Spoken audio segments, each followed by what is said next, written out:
My name is Emily Watson. I had just turned 22, graduating with honors in engineering from Oregon State University, but the feeling of victory wasn't entirely complete. Throughout 4 years of college, I didn't receive a single dollar from my parents for tuition or living expenses. From the moment I got my acceptance letter, they bluntly said, "We can't help you financially. You'll have to manage on your own." So I studied full-time while working mornings at a cafe, afternoons in a lab, and tutoring online at night. I managed to pay tuition, cover rent, handle every expense, and push myself not to collapse. Meanwhile, my family maintained a perfect image in front of the neighbors in Crescent Bay, the oceanfront house with a white picket fence, weekend parties filled with laughter, and endless stories about their 2 daughters. But the truth behind closed doors was far from that picture. My parents always favored Olivia, my older sister, from covering her full tuition when she studied fashion design in New York, to funding her inspiration trips across Europe, and even bankrolling 3 different startup projects she ran into the ground. Whenever I needed something, the answer was always, "You can handle it yourself, Emily." But for Olivia, even the smallest expense would somehow be covered. I had grown used to being the one who made do, the one mentioned last in every family conversation.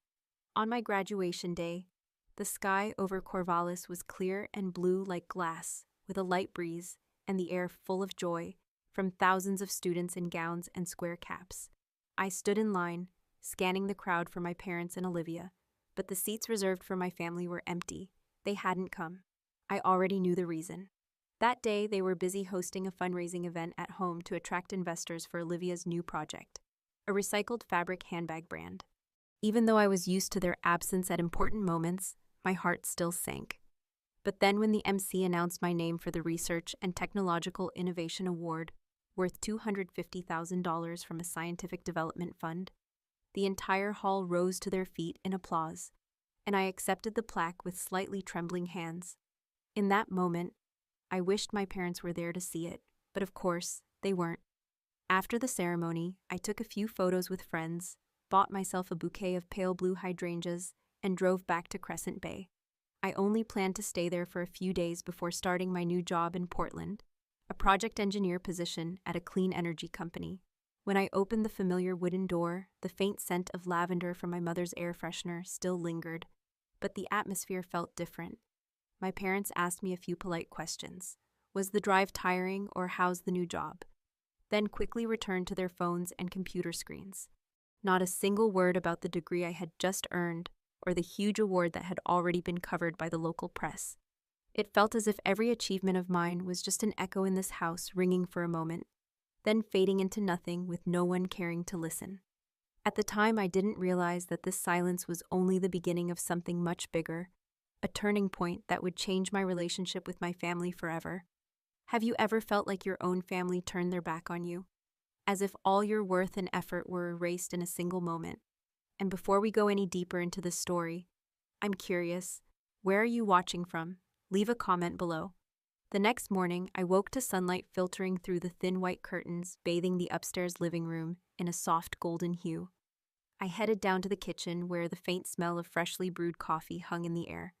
The old pine table in the corner looked the same as always, a few small scratches left by years of use, and a round burn mark from the time Olivia sat down a hot teacup without a coaster. I sat down, trying to keep my tone cheerful as I told my mother about my new job in Portland, the clean energy project team I was about to join, and the storage system improvements I had been working on since my university lab days. But she only murmured, a few times, her eyes fixed on her phone, fingers moving nonstop, as if replying to someone far more important. Every time I paused, hoping she might look up and ask something more, all I got in return was the sound of her sipping coffee and that same indifferent gaze. My father walked into the kitchen a few minutes later, holding a newspaper, though I knew he only carried it for show, the way he often did when he wanted to start a serious conversation. And sure enough, barely 2 sips of coffee later, he set the paper down, looked straight at me, and spoke in a calm but calculating tone. "You know, Olivia's new project needs funding to get off the ground. She's already found a few investors, but she's still missing a large sum to finish the prototype. I think instead of letting that award money just sit there, you should give all of it to your sister. Consider it an investment in the family's future." I froze for a moment, holding back a bitter laugh. My mother quickly chimed in, this time finally looking up from her phone, her voice softer but still carrying that familiar undertone of pressure. You have a stable job now, and $250,000 is just the beginning for you. But for your sister, if she had that amount, it would save her project and protect our family's reputation. I took a deep breath, feeling every beat of my heart. In that moment, I remembered all the times I had asked for a small amount to buy textbooks and been refused. All the nights I had worked myself to exhaustion just to afford rent. While at the same time, Olivia was posting photos from Rome or Paris trips, fully funded by our parents. I set my coffee cup down and spoke simply but firmly. Number. The kitchen seemed to freeze. My father's brow furrowed and my mother tilted her head at me as if she couldn't believe what she had just heard. No, you're being selfish, Emily Mab, my father said, his voice beginning to harden. Your family needs you, and you're only thinking about yourself. My mother followed. Aren't you ashamed to leave your sister to carry everything alone?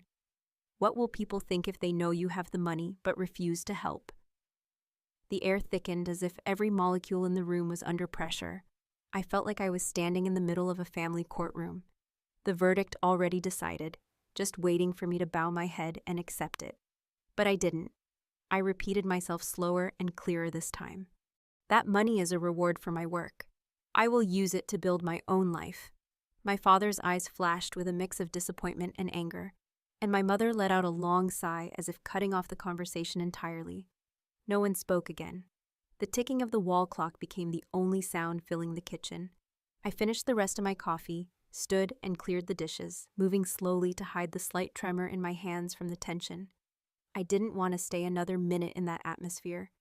Before leaving, I simply said, I'm going out to run some errands. I'll be back tonight. No one responded. I stepped outside, closing the door softly behind me. The ocean breeze hit my face with a cool touch, but it carried a sharp, salty bite, a reminder that what had just happened was only the beginning of a coming storm. I didn't yet know that when I returned, I would never see this house as a home again. I came back to Crescent Bay in the late afternoon, the last light of the day casting a long streak of orange gold across the stone-paved street leading into the neighborhood. The sound of the waves echoed from a distance, steady like a slow heartbeat. But as soon as I turned into the narrow lane toward my house, that feeling was replaced by something else. A jumble of noises, hushed voices, the sound of phone cameras clicking on, and a few quiet laughs. I slowed down, looking ahead toward the gate. The first thing I saw wasn't the familiar white fence, but dozens of black garbage bags piled high across the entrance. I recognized each item sticking out the strap of my old backpack, the corner of my dark blue graduation cap box, the spine of a technical book I had studied through countless long nights in the dorm. Everything had been stuffed together like worthless trash, tossed out to be taken away by the garbage truck in the morning. My father stood in the middle of the gate, arms crossed, his eyes as cold as the winter sea. My mother stood off to one side, phone in hand, but it did nothing to hide the displeasure etched across her face. And next to them, Olivia had her phone raised. The camera pointed directly at me, her voice sharp and clear in live stream mode. This is my sister Emily the freeloader who owes $8,000 in back rent and still walks around acting proud. And now all her stuff is right here for anyone who wants to see. The stream of hearts and comments from her viewers kept flashing across the screen, reflecting in my eyes like icy needles. I walked closer, forcing myself to keep my breathing steady. What is this? I asked, my voice low but loud enough to cut through the whispers around us. My father didn't answer immediately. He glanced at my mother, then looked straight at me. The reason is very simple. You owe $8,000 in rent, and you're ungrateful. We don't keep people like that in this house. Each word fell like a heavy stone, not because I believed a single accusation, but because they were spoken in front of at least a dozen onlookers. Some of them neighbors who had always believed my family was a model household. I spotted Mrs. Davis from number 14, whispering to her husband, a young man from down the street, holding his phone up to record, and a few children standing at the curb, watching me with a mix of curiosity and unease. I knew that if I tried to argue now, every word I said would be clipped, twisted, and spread as the story of the bad daughter who got kicked out by her family. So I swallowed it all down, even the lump tightening in my throat. Olivia wasn't finished. Her voice grew louder, trying to pull the crowd further into her performance. All these years, we've supported her, given her a place to live, and this is how she repays us, refusing to help the family when we need it most. I caught a glimpse of her screen and saw comments mocking me from anonymous accounts. My father stepped forward, his voice like a final verdict. "You're 22 years old. Take care of yourself. Get out now." Those last 4 words in English were delivered slowly and clearly, as if he wanted to be sure everyone heard them. My mother remained silent, her lips pressed into a thin line, her eyes never once meeting mine.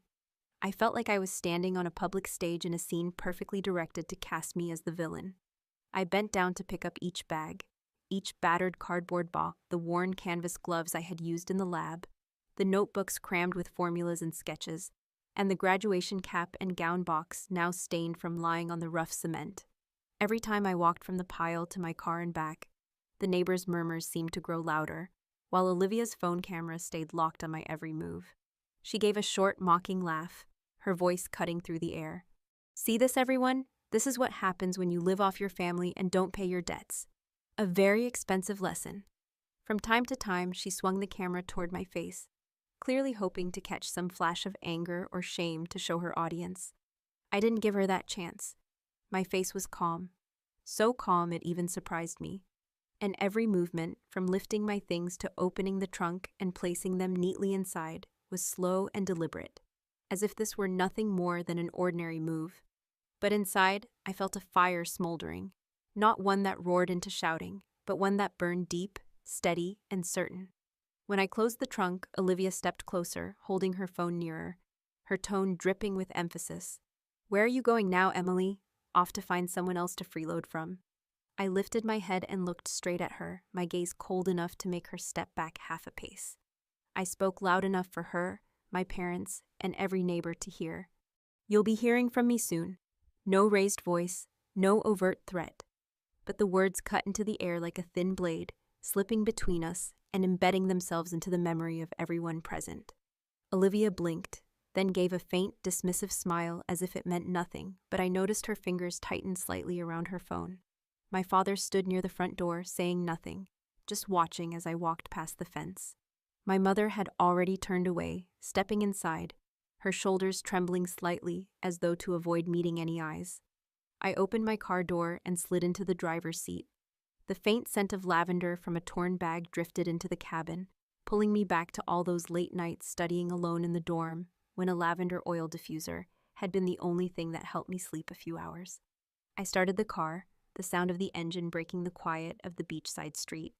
Through the windshield, I could still see a few neighbors lingering, some shaking their heads, others slipping silently back into their homes, all wearing the same expression, the look of people who had just witnessed a family drama but weren't sure which side to believe.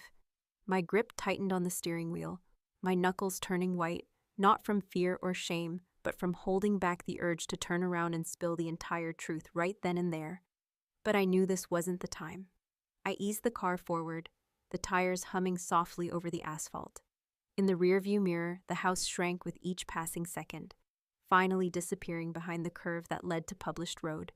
I didn't look back, not because I was afraid to see my parents and Olivia one more time, but because I had made a decision from the moment they piled my belongings at the gate. I would leave them exactly where they had chosen to stand behind me.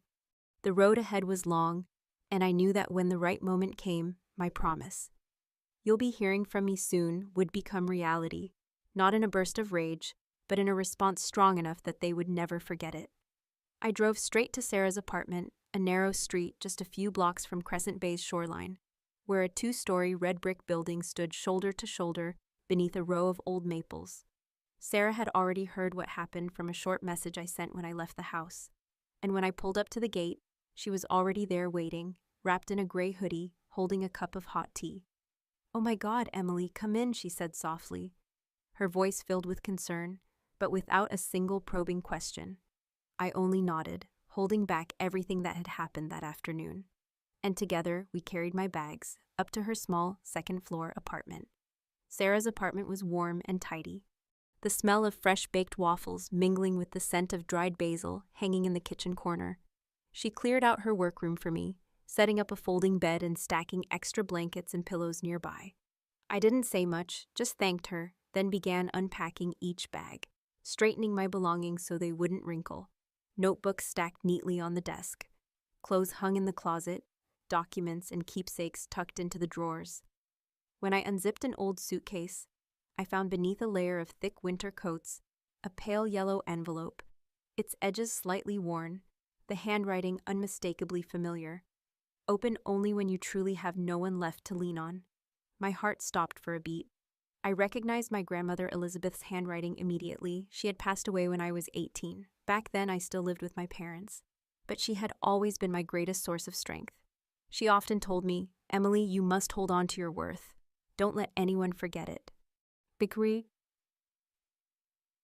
I sat on the bed, running my fingers gently along the envelope's edge, feeling as though the ink still held the warmth of her hands. Inside was a handwritten letter, several original documents, and another small folded piece of paper. The letter began with the familiar salutation to my Emily. The handwriting trembled slightly, but remained clear.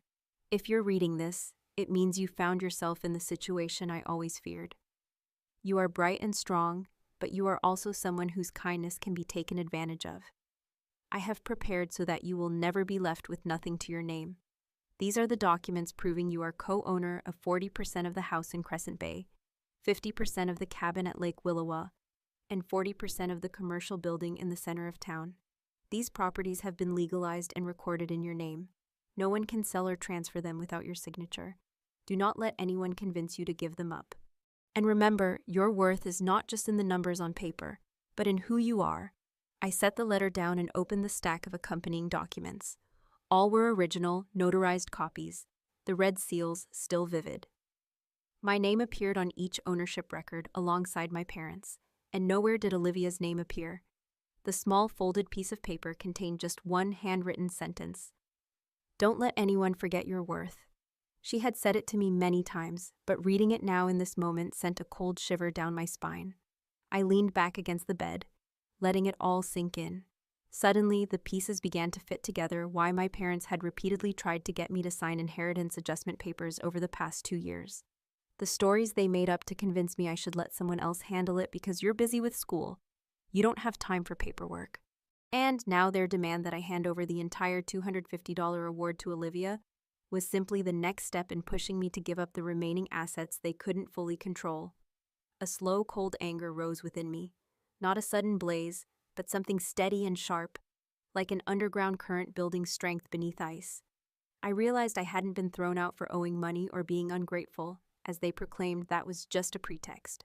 The truth was, they wanted me erased from the picture so they could seize everything my grandmother had left me. They had started long ago, and this afternoon was merely the final move to cut me out entirely. I carefully placed the envelope and documents into a zippered pouch, storing it in the nightstand by the bed, locking it with a combination padlock. Sarah stepped in, handing me a cup of hot chamomile tea. "I don't know exactly what happened out there, but I believe you'll find a way," she said, her eyes sincere. I gave a faint smile, not telling her everything, and replied, "I just found something my grandmother left me, and I think this is only the beginning, though." That night, I lay in the small but safe room, listening to the sound of the waves breaking against the shore through the half-open window. In the darkness, the bigger picture became clearer than ever. My family didn't just want my award money. They wanted to erase my name from everything my grandmother had fought to protect. But this time, I had both proof and reason to stand my ground. And I knew that when I made my move, no one would see it coming. The next morning, I woke earlier than usual, my mind still spinning from the words in my grandmother's letter. The pale light of dawn filtered through the thin curtains, falling on the zippered pouch where I had stored all the documents. I brewed a cup of strong black coffee, took a few sips to study my heartbeat, then opened my laptop to search for the contact information of David Stone, the name I had seen in some of my grandmother's old paperwork. He was the lawyer she had trusted for many years, the one who had handled the transfer of ownership for the Lake Willow cabin and the commercial building. I could still faintly remember him in a gray suit, speaking slowly, his eyes sharp but warm when he shook my hand at her funeral. When I called his office, a polite female voice answered, "Law Office of Mr. Stone. How may I help you?" I introduced myself as Emily, granddaughter of Elizabeth Watson. The moment she heard my grandmother's name, the secretary hesitated for a beat before saying, "Please hold, Mr. Stone will definitely want to speak with you directly." Less than a minute later, a deep, familiar male voice came on the line. "Emily, Elizabeth's granddaughter, after all these years, you still remember me?" I took a deep breath and replied, "I need to see you. It's about the properties she left." His tone shifted to something more serious. "All right, come to my office at 10 o'clock this morning. Bring every document you have." Mr. Stone's office was in a stately red brick building on the corner of Crescent Bay's downtown street.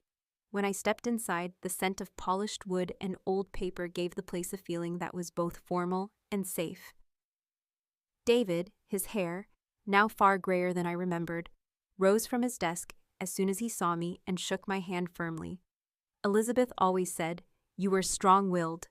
Now I see why. I placed the zippered pouch on his desk and pulled out my grandmother's envelope along with all the documents. He put on his glasses and read each page with deliberate care, occasionally nodding, occasionally narrowing his eyes as he scrutinized every legal detail. After nearly half an hour, he looked up, his voice firm. "All of these documents are legal and currently in effect. Your name is on the co-ownership contracts, which means no one, not even your parents, can sell, mortgage, or transfer these properties without your signed consent. They can manage operations if given authority, but they cannot remove you from ownership. Elizabeth was very thorough in making sure you are protected." Hearing that, I felt both a wave of relief and a stronger fire burning inside me. "So, if they've been profiting from these properties without giving me my share, what then?" I asked. David tilted his head slightly, a spark of interest in his eyes. "Then you have the right to demand compensation along with a full accounting of the records." How were 5? I told him everything that had happened over the past 2 years, from the times my parents repeatedly tried to get me to sign inheritance adjustment papers to yesterday, when they publicly kicked me out, and the demand that I hand over my $250,000 award to Olivia. David listened silently, occasionally jotting down notes in his leather-bound notebook. When I finished, he nodded. "It's clear they've been trying to cut you out of your entitlements. The first thing we need to do is end all direct communication between you and them on this matter. You'll sign a power of attorney so that from now on, any contact regarding these assets must go through my office." I signed on the spot, my pen stroke steady and certain. It felt like I had just built a solid wall between myself and their calculated attacks, David continued. "Step 2, we will send them a formal request for all financial statements, rental agreements, and invoices related to the Lake Willow cabin and the commercial building from the past 3 years. At the same time, I'll have an independent auditor review the cash flow." I leaned back in my chair, feeling lighter yet still simmering. "And if they refuse?" He allowed himself a small smile. "Then we take it to court. With the evidence and legal ownership on your side, your chances are extremely strong." Before I left, David rested his hand on my grandmother's envelope and looked at me intently. "Elizabeth left you more than property. She left you the belief that you have the strength to protect yourself. Don't ever forget that." I nodded, placed the documents back in the zippered pouch, and stepped out of the office. The skies over Crescent Bay were now clear, sunlight spilling across the brick-paved street, and for the first time in years, I felt I was walking a path my parents could not control. That evening, back at Sarah's apartment, I told her about the plan. She smiled with open support. "So now they're about to face an Emily they've never met before." I simply nodded. Inside, everything was clear. This game now had new rules, and I was the one writing them. It took less than a week for David to send out the formal request and receive the first response from my parents. They sent back a few rough spreadsheets, missing official stamps, and without any rental contracts attached, as if they thought I wouldn't have the patience to verify them. But that only made David dig deeper. He contacted the county's business registry and local property management offices, pulling tax records, lease agreements, and payment schedules. 3 days later, I got a call from him, his voice carrying both satisfaction and a flicker of outrage on my behalf. "Emily, over the past 3 years, the Lake Willow cabin and the commercial building have brought in more than $80,000 in net rental income. Not a single cent of it was sent to you, even though you are a lawful co-owner." My grip tightened on the phone, heat rushing to my face. $80,000, the same amount I had scraped together over thousands of grueling work hours during college, should have been mine by right. We'll demand full compensation, I said immediately, my tone so calm it surprised even me. David agreed, then suggested another critical step. You should hire an independent property management company. That way, every cent will be tracked transparently, and your family will have no room to interfere. I agreed without hesitation. We quickly chose a reputable firm in Portland, signing a contract for them to take over all operations for both the cabin and the building, from rent collection to maintenance, with regular reports sent directly to me and the law office. When the management transfer notices were sent out, my family side went completely silent. No emails, no calls, no explanations. That silence didn't mean they were accepting it. It meant they were regrouping, planning another move. I knew this kind of silence well. It was the pause before a storm. And the storm arrived on a Thursday afternoon, just as I was wrapping up at my new clean energy job. I was tidying my desk when I heard a familiar voice behind me. "Do you have 5 minutes, Emily?"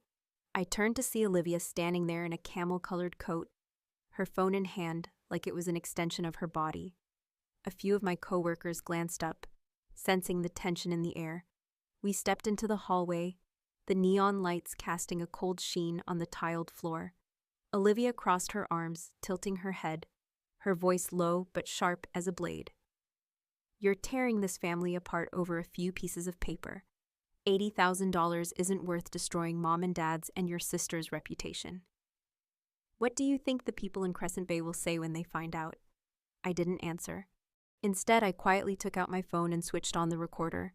She went on, each word aimed to dig deeper. "Grandma left those things for the family to share, not for you to use as a weapon against us. If you drop your claim, we'll let this go," I let her finish, then slipped my phone back into my pocket. My voice calm. "You just confirmed in front of a witness and on a recording that the money is mine by inheritance. Thank you. That will be very useful to my lawyer." Olivia's face flickered, the change quick but noticeable before she masked it with a strained smile. "You'll regret this," she said, and turned away, the sharp echo of her heels carrying down the hallway. That very night, I sent the full recording and a written account of the meeting to David. His reply was short. "Well done, let them keep backing themselves into a corner." I turned off my phone and sat at the small desk in my apartment, looking out the window, where the soft amber glow of the street lamp shimmered on the rain-slick pavement. I knew this fight was far from over, but step by step, I was tipping the scales in my favor. Not with noise or anger, but with evidence they couldn't deny.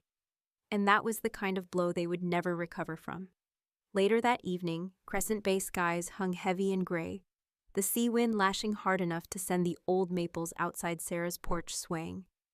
I was in the living room, my laptop open to review the latest report from the property management company, when noise began to rise from the street below. At first, it was the muddled sound of footsteps and voices, but it quickly swelled into the chaos of a full-blown argument spilling into the road. Sarah, who was in the kitchen washing dishes, leaned out to glance through the window, then turned back to me with tension in her eyes. "Emily, I think it's your family." I walked to the window and lifted the curtain slightly. The street lamp's yellow glow fell over the group gathered right in front of the building, my father, tall and rigid, his shoulders shaking with fury. My mother beside him, both hands covering her face, her sobs projected loud enough for anyone nearby to hear. And Olivia, of course, phone held high, camera aimed at the entrance, her face split between a mocking smile and a defiant challenge. Across the street, a few neighbors had stopped on the opposite sidewalk, watching like they'd stumbled upon some late-night street theater. The knocking started out steady, then quickly turned into loud, heavy pounding. My father's voice came through, low and sharp. Emily opened the door. "We need to talk right now." I stayed where I was, my eyes fixed on the frame of the door. My mother's crying grew louder, broken up by gasping phrases. How? How could you do this to your own family? 80,000, it's just money." The sound echoed up the stairwell, filling the narrow hallway. I took a deep breath, stepped closer to the door, but didn't open it. My voice carried clearly, calm and firm. "All matters go through my lawyer." Silence hung for a few seconds before Olivia's voice cut in, deliberately pitched so her phone's microphone would catch every word. "Did you all hear that? She's hiding in here, too scared to face her own family, all over a few papers and some rent money." I could imagine the comments flooding her screen, the chorus of strangers chiming in to judge or speculate, but none of it shook me anymore. My father pounded harder, each thud ringing sharply through the stillness of the apartment. Emily, you think you're better than us just because you've got a few pieces of paper? Get out here now. I glanced at Sarah. She gave a small shake of her head, signaling me to hold my ground. I answered, my voice neither raised nor trembling. I have nothing more to say. If there's an issue, Mr. Stone will contact you. I made sure to emphasize Mr. Stone, like a legal barricade set firmly between us. Outside, I heard murmurs, then Olivia's mocking laugh. She kept sweeping her phone around, aiming it at the door, pacing as she spoke. See this? This is what happens when someone lets a lawyer control them instead of listening to their parents. My mother occasionally chimed in with loud sobs while my father's patience thinned. I heard him step further away speaking to a neighbor, though I couldn't make out his words. About 10 minutes later, when it was clear I wasn't going to open the door, the noise outside began to fade. The mix of laughter, crying, and taunts thinned out. Olivia lowered her phone, frustration breaking through when she realized her live stream wasn't giving her the spectacle she wanted. My father turned, waving for everyone to leave. My mother followed, still dabbing at her eyes in a performative gesture. Through the slit in the curtain, I watched their figures disappear around the corner, leaving the small courtyard empty under the streetlight, the ocean wind sweeping through and carrying a few dry leaves with it. I closed the curtain and turned back into the room, a quiet sense of relief settling in my chest. Sarah handed me a cup of hot tea and smiled gently. You just showed them you're no longer the person who will open the door just to hear more accusations. I nodded, holding the cup close, listening to the distant echo of waves. The humiliation they carried home tonight was probably only the beginning, but I knew I'd held my ground, and once this wall was built, no one would break through it easily.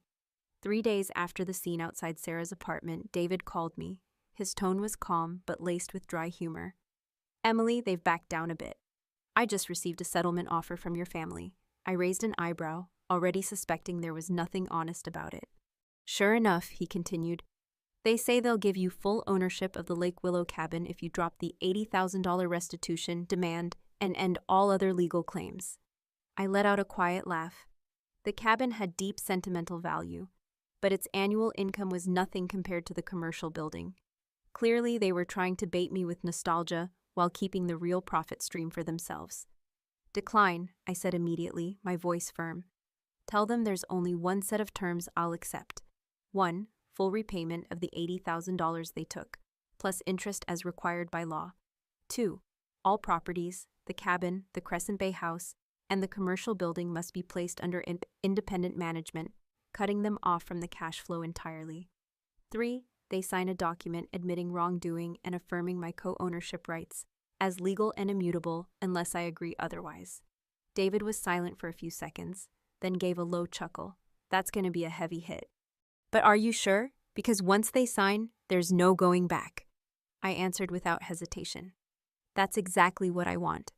In the days that followed, I hardly had to do anything beyond focusing on my work in Portland, while David handled every exchange. But word from Crescent Bay still reached me through social media and a few old friends. Since the live stream stunt outside Sarah's apartment, Olivia had lost thousands of followers on the platform she used to promote her recycled fabric handbag brand. A clipped segment from that stream had gone viral, with comments condemning her for publicly humiliating her own sister for clout. Small business partners were now hesitant to work with her, worried about the damage to their brand image. My father's setback was even harsher. One of his key contracts with a local construction firm was abruptly canceled. A source told me the other party wanted nothing to do with a family entangled in legal disputes and public gossip. For my father, losing that contract meant losing face, something he valued as much as money. My mother didn't escape the fallout either. Once an active member of the Crescent Bay Women's Association, she now found people avoiding her after rumors spread that she'd thrown her own daughter out over money. At meetings, greetings grew noticeably colder, and the once friendly small talk was replaced by silence. I didn't feel triumphant, but I didn't feel guilty either. What they were facing now was simply the natural consequence of their own actions. David kept me updated, saying that at first they still tried to bargain, asking to reduce the restitution, delaying the transfer of management, or demanding that I sign a confidentiality clause. I held my ground, no compromise. If they want to close this chapter, they meet all 3 conditions. No more, no less. I repeated to him every time there was news. Finally, on a Monday morning, David sent me a brief email with an attachment. They've accepted every condition. I opened the file of formal statement admitting wrongdoing, bearing the notarized signatures of my father, mother, and Olivia. It stated clearly that they had withheld profits from the properties for the past 3 years, committed to repaying the full amount with interest, transferred all management rights to the independent company I had chosen, and acknowledged my co-ownership under the law. I sat still for a few minutes, my fingers gliding lightly over the screen, as if to make sure it wasn't an illusion. This wasn't just a legal win. It was the affirmation of my worth, something they had tried to deny me for years. I sent David a short reply. "Thank you, let's proceed immediately." Inside, I felt one door close, but at the same time, another opened, leading to a life where from now on, I alone held the keys. I moved into my new apartment in Portland on a weekend morning, as autumn had just begun. The unit was on the 7th floor of a building overlooking the Willamette River with a small balcony just big enough for a round table and a few pots of lavender, a scent forever tied to memories of my grandmother. Every expense from the deposit to the furniture, I paid for entirely from my own engineering salary. No more counting pennies the way I had in college, though I still kept my habit of planned, deliberate spending. Each time I stepped into the sunlit living room, I felt a quiet pride. This was a space I had built myself, one no one could control or threaten to take away. Work at the clean energy company had settled into a steady rhythm, and after just 3 months, I was entrusted with leading a new project. In the evenings, I often sat at my desk, watching the city lights ripple across the river, reminding myself that everything I had now came from persistence and from the courage to say no when it mattered. Over time, the memories of arguments, accusations, and the contempt in their eyes the day I was thrown out began to fade, until one April evening when my phone started buzzing nonstop on the table. It began with a few texts from my mother's number. Within an hour, they multiplied into dozens, mixed with messages from my father. When I unlocked the screen, the number stopped me cold. More than 60 unread texts. The content repeated itself. "Where are you? Talk to us." With longer ones weaving between reproach and pleading. "You can't stay silent forever. We're still family. Don't make this worse. I miss you. Please come home so we can talk." Who? I set the phone back down, a strange yet familiar feeling stirring the old pressure from years of being forced to respond, to explain, to bend. But I wasn't in that position anymore.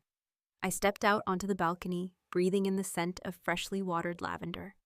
The city lights shimmered below, the sound of traffic mingling with the wind high above. I remembered vividly that afternoon at the Crescent Bay gate, dozens of black trash bags holding my belongings.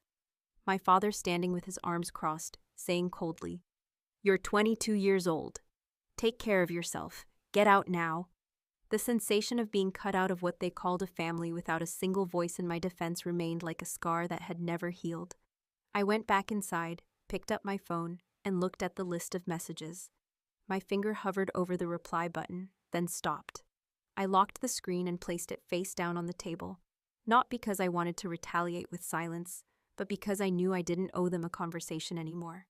I had chosen my own path, and the memory of that day was enough to remind me that some doors, once closed, never open again. One early summer afternoon, I was cleaning the apartment in preparation for changing some furniture.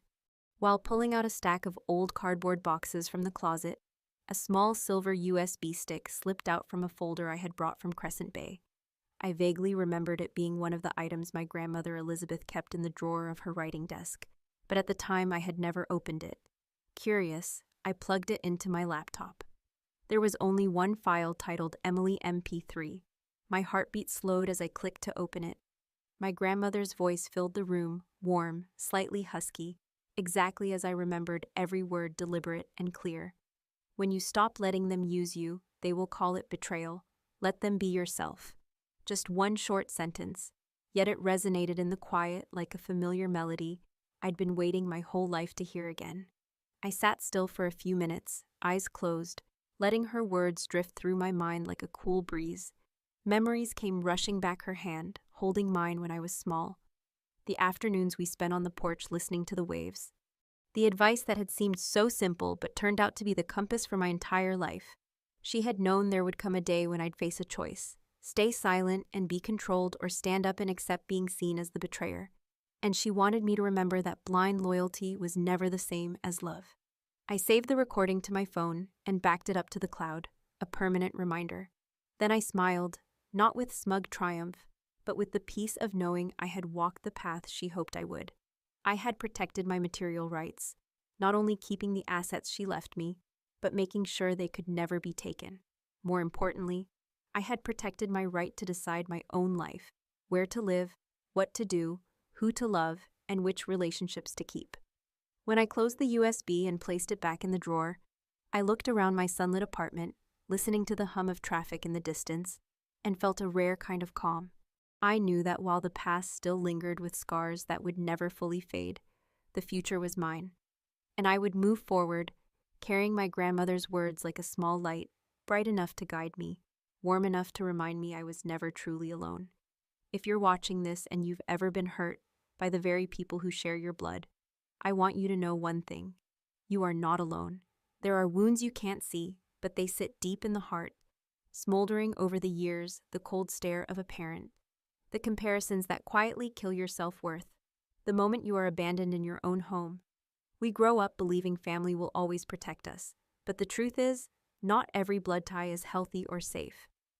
Real love does not come with control, exploitation, or contempt. And setting boundaries, saying no when you need to, does not make you a traitor. It simply means you have chosen to love and protect yourself.